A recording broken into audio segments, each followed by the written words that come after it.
আসসালামু আলাইকুম। এখন দেখবেন সংবাদ শিরোনাম। বুধবার সন্ধ্যায় অথবা বৃহস্পতিবার জাতীয় নির্বাচনের তফসিল প্রধান বিচারপতির কাছে ৩০০ ম্যাজিস্ট্রেট চাইলেন সিইসি। কাল রাষ্ট্রপতির সাথে সাক্ষাৎ। ক্ষমতায় গেলে সরকারের দুর্নীতি তদন্তে অনুমতি লাগবে না দুদকের, বললেন তারেক রহমান। দেশ এগিয়ে নেয়ার পরিকল্পনা শুধু বিএনপিরই আছে। ক্ষমতায় যেতে ব্যস্ত বিএনপি জামায়াত, গুরুত্ব পাচ্ছে না সংস্কার, বললেন এনসিপির সদস্য সচিব আক্তার। ভোটের হিসেব নিকেশে দুর্নীতিবাজ চাঁদাবাজদের ভোট না দেওয়ার আহ্বান দুদক চেয়ারম্যানের। সংস্কারের পথে সবচেয়ে বড় বাধা আমলাতন্ত্র, অভিযোগ টিআইবির। এতক্ষণ দেখছিলেন সংবাদ শিরোনাম, এখন দেখবেন বিস্তারিত। আসন্ন নির্বাচনে ম্যাজিস্ট্রেসি দায়িত্ব পালনের জন্য প্রধান বিচারপতির কাছে ৩০০ জন বিচারক চেয়েছেন সিইসি। প্রধান বিচারপতি এ বিষয়ে সহযোগিতার আশ্বাস দিয়েছেন বলে জানান তিনি। এএমএম নাসির উদ্দিন বলেন, নির্বাচনের ট্রেনে উঠে গেছে তার কমিশন। দুপুরে প্রধান বিচারপতির সাথে সাক্ষাৎ শেষে এসব তথ্য জানান তিনি। সংসদ নির্বাচন ও গণভোটের তফসিল সামনে রেখে দুপুরে প্রধান বিচারপতি সৈয়দ রেফাত আহমেদের সাথে সাক্ষাৎ করেন প্রধান নির্বাচন কমিশনার এএমএম নাসির উদ্দিন। সেখানে ত্রয়োদশ সংসদ নির্বাচনে দায়িত্ব পালনের জন্য প্রধান বিচারপতির কাছে ৩০০ জন বিচারক ও সুষ্ঠু নির্বাচনের লক্ষ্যে বিচার বিভাগের সহযোগিতা চান সিইসি। প্রধান বিচারপতিও নির্বাচন কমিশনকে সহযোগিতার আশ্বাস দিয়েছেন। বৈঠক শেষে সিইসি জানান, নির্বাচনী অনুসন্ধান কমিটির কাজ ত্বরান্বিত করতে প্রধান বিচারপতির কাছে অনুরোধ জানানো হয়েছে। এ ব্যাপারে প্রধান বিচারপতি যথাযথ ব্যবস্থা নেয়ার আশ্বাস দিয়েছেন বলেও জানান সিইসি। ইলেকট্রাল ইনকোয়ারি কমিটির যাতে ওনারা ডেপ্লয় করবেন আমাদের শিডিউল ঘোষণার সাথে সাথে এই কাজটা যাতে ত্বরান্বিত করেন উনি, সেটা ওনাকে একটু রিকোয়েস্ট করেছে। চলতি সপ্তাহেই তফসিল হয়ে যাবে বলেও জানান প্রধান নির্বাচন কমিশনার। যে লোকজন দেওয়ার কথা আছে, ডেপ্লয়মেন্ট আছে, ওই ব্যাপার বলতে ওনারা যথাযথ ব্যবস্থা নিচ্ছেন এবং নেবেন, কোনো অসুবিধা হবে না, এটা ইস্যুর করেছেন। আর কোনো মামলা নিয়ে কোনো আলাপ করেন না। এর আগে সোমবার পোস্টাল ব্যালট বাতিলের ৬ কারণ উল্লেখ করে সংসদীয় আরপিওর গ্যাজেট প্রকাশ করেছে নির্বাচন কমিশন। একই সাথে জানিয়েছে, পোস্টাল ব্যালটে থাকবে না স্থগিতকৃত প্রতীক। সেই ব্যালটে থাকা প্রতীকগুলোয় দাগ দেয়া না থাকলে বা একাধিক টিক বা ক্রস দেয়া থাকলে ব্যালট বাতিল হিসেবে গণ্য হবে। এছাড়া কোনো প্রতীকে টিক বা ক্রস দেয়া হয়েছে তা বোঝা না গেলেও বাতিল হবে সেটি। গণনা শুরুর আগে রিটার্নিং অফিসারের কাছে না পৌঁছালে, আদালত প্রার্থী তালিকায় পরিবর্তন আনলে, ঘোষণাপত্রে ভোটারের সই না থাকলে সেই ব্যালট বাতিল বলে বিবেচ্য হবে।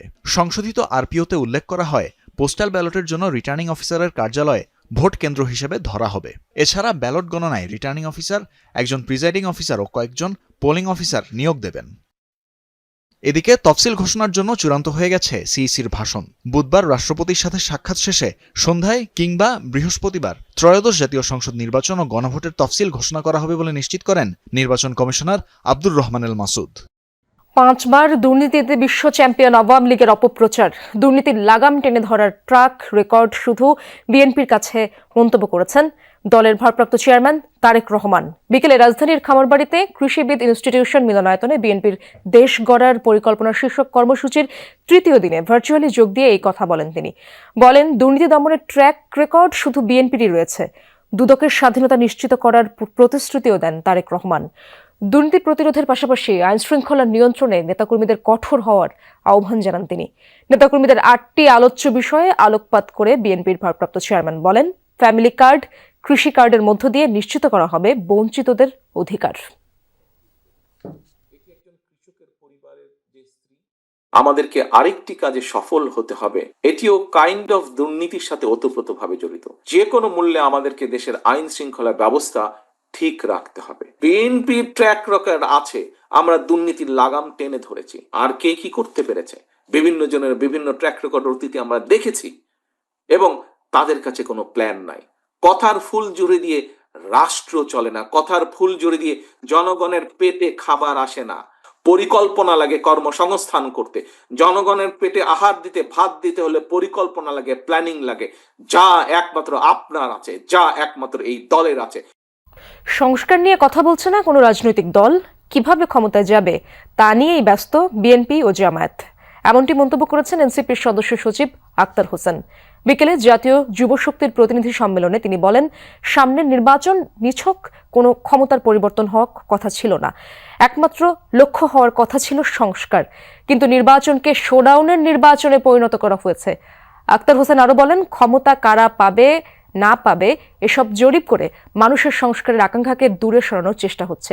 শুধু ভোটের হিসাব নিকাশ দিয়ে রাজনীতির গতিপথ নির্ধারণ সম্ভব নয় বলেও মন্তব্য করেন এনসিপির এই নেতা। শুধুমাত্র ক্ষমতা দখলের কে কেন্দ্র করে নানা ধরনের বাইনারি তৈরি করে বাংলাদেশের মানুষকে সামনের নির্বাচনে ভুলভাবে প্রভাবিত করার এক ধরনের প্রবণতা আমরা রাজনৈতিক দলগুলোর কাছে আমরা লক্ষ্য করছি। এই নির্বাচনটা শুধুমাত্র ক্ষমতা পরিবর্তনের বিষয় নয়।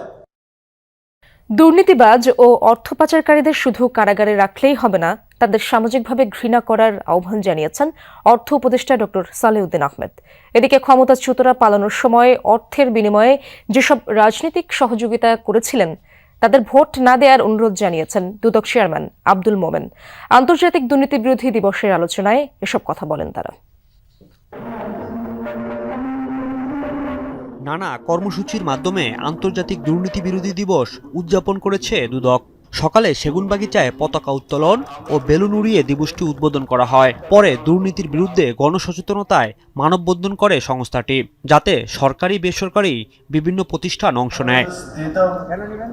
দুপুরে শিল্পকলা একাডেমির আলোচনা সভায় প্রধান অতিথি অর্থ উপদেষ্টা ডক্টর সালেউদ্দিন আহমেদ বলেন, রাজনীতিকরা ঠিক থাকলে সমাজে পচন রোধ সম্ভব।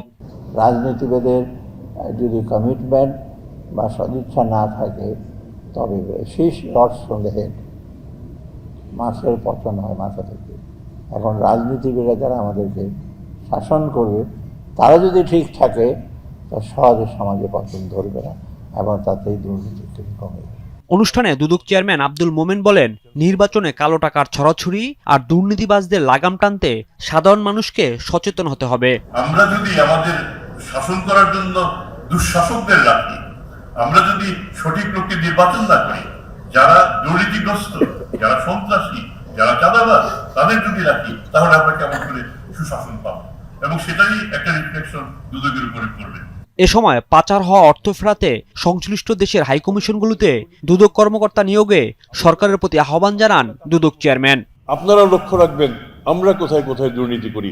গণমাধ্যম সংস্কার আমলাতন্ত্র যতটুকু চায় বাংলাদেশে ঠিক ততটুকুই সংস্কার হবে, এমন মন্তব্য করেছেন টিআইবির নির্বাহী পরিচালক ডক্টর ইফতেখারুজ্জামান। আমলাতান্ত্রিক ও রাজনৈতিক সংস্কৃতির পরিবর্তন হলে কিছুটা সংস্কার হবে মনে করেন তিনি। গণমাধ্যম সংস্কার কমিশনের সুপারিশ বাস্তবায়ন না হওয়ায় ক্ষোভ ও হতাশা ব্যক্ত করেছেন গণমাধ্যম কর্মীরা। মার্চে প্রতিবেদন জমা দিয়েছে গণমাধ্যম সংস্কার কমিশন। আশু করণীয় কিছু সুপারিশও করেছে, কিন্তু গত 9 মাসে একটি সুপারিশও বাস্তবায়িত হয়নি। তাতে হতাশ গণমাধ্যম কর্মীরা। গণমাধ্যমের যে মুক্ত সময়কাল, টিআইবির অনুসন্ধানী সাংবাদিকতা পুরস্কার প্রদান এবং আলোচনা অনুষ্ঠানে হতাশার কথা তুলে ধরেন তারা। বলেন, কমিশনের সুপারিশে সাংবাদিকদের পেশাগত নিরাপত্তা এবং স্বাধীনতা রক্ষায় একটি সুরক্ষা বলয় তৈরি করা যেত, কিন্তু গুরুত্বপূর্ণ কিছু ধারা